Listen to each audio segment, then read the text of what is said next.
Today I'm looking at the 16th album from the legendary prog rock band Jethro Tull, and this one's called Crest of a Knave. The thing is, I had to do a double take on the first listen to make sure I was actually listening to the correct record.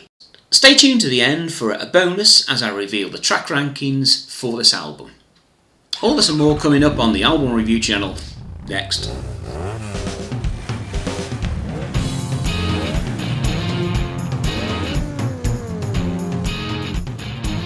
So there had been a 3-year break following the release of the previous album by Tull called Under Wraps, and in that time lead member Ian Anderson had undergone throat surgery. It was such a serious operation that he was forced to change his vocal style almost beyond recognition. This caused me to do that double take on the first listen, as I was convinced it really was dire straits. No, really listen, you listen and tell me any different. Add to that the most significant contribution to a Tull album from Martin Barre for such a long time, a reduction in the flute overall, and you can see why I was so shocked. But after all that, it's a decent album, and much heavier than some of his predecessors. An odd thing though is that both the CD and vinyl editions were released at the same time, but the tracks The Waking Edge and Dogs in the Midwinter failed to feature on the vinyl version for some reason. Let's get into it and have a look at this album. So it starts with what became the lead single called Steel Monkey. It's one of the heaviest Tull tracks that I think I've ever heard. It's got a driving synthesizer, heavy bass and guitar, just simply blows the cobwebs away. It's a tale of those guys who erect the steel girders on new building products, you know, the ones that put all the structures up for the construction workers to build onto them. Often they are hanging in precarious positions, often held on just by a simple brace, just welding the girders together. It's a fascinating account of the job, and it's a great start to the album. Anderson does sound like Knopfler though. Farm on the Freeway is up next, and it's a longer track of 10 minutes. A lovely flute intro that smoulders into the lyrics with a promise of heavier things to come. This sounds more like the old Anderson. This is a track of development of new infrastructures, but it's at the expense of Anderson's character's farm from this particular track. It bursts into life again with excellent guitars from Martin Barre, and it's a real progressive feel to it, with tempo changes thrown in. Dwayne Perry plays some fine skins here. I love the lines, I quote, "I was a rich man before yesterday, and what do I want with $1 million and a pickup truck? When I left my farm under the freeway." Great track, make no mistake.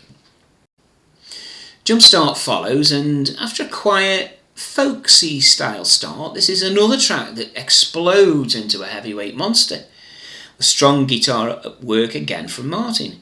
It benefits though from less keyboards this time around, and it's a very respectable track. Probably the biggest comparison to Dire Straits is track 4, called She Said She Was a Dancer, when you really do have to do a triple check. Pace, delivery harmonies, guitar interjections, and it's Knopfler in his prime, it really is.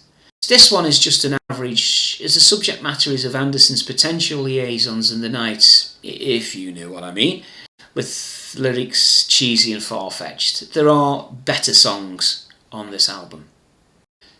So Dogs in the Midwinter is up next, and again is one I needed to do a bit of a double take on.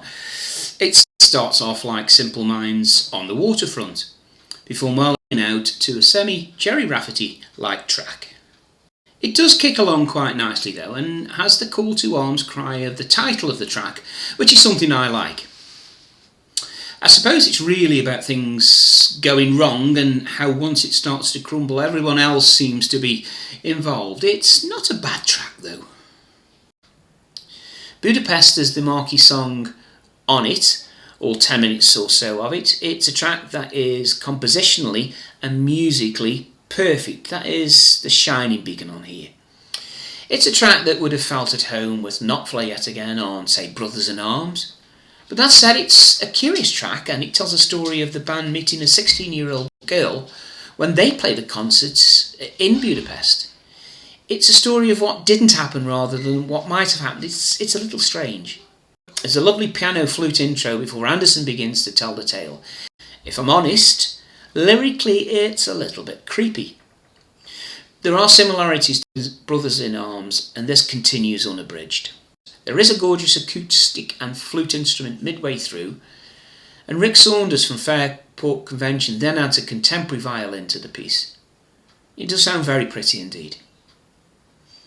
Mountain Mount follows, and this is a hard-hitting track throughout. It's probably a bit longer than it needed to be, but it tells the tale of a World War II battle in South Africa, as well as one from the Falklands, drawing on the pressures the women left behind were forced to endure in the absence of their menfolk. The Waking Edge is the penultimate track with a real prog feel to it, to the opening, and that has been missing throughout the album thus far. However, it grinds pretty much to a halt as a Queen sounding like piano takes over, and there's some very deep vocals from Anderson that commence. It's another Brothers in Arms sound alike, more so than before, but parts do seem to work with that acoustic flute combo. Again, however, it's a disappointing ballad. Raising Steam ends the album in the manner that it started. It's a full-blown out heavy rocker with a Bryan Adams feel to it. It's hampered with the use of the electronic drum again, and it's a feature of this track, Steel Monkey and Dogs in Midwinter. Why did you use one of these, Ian? Really? Of all the tracks on this album, this does seem to have the most banal lyrics. Examples. Heading out into that wide world wide, you've got your locomotive sitting on your track, and I don't care which way I ride, I may not be coming back. Okay? Left a lady with a heart, all in pieces come apart. Let me be your engineer, have you smiling ear to ear. It's not the best of finishes for me.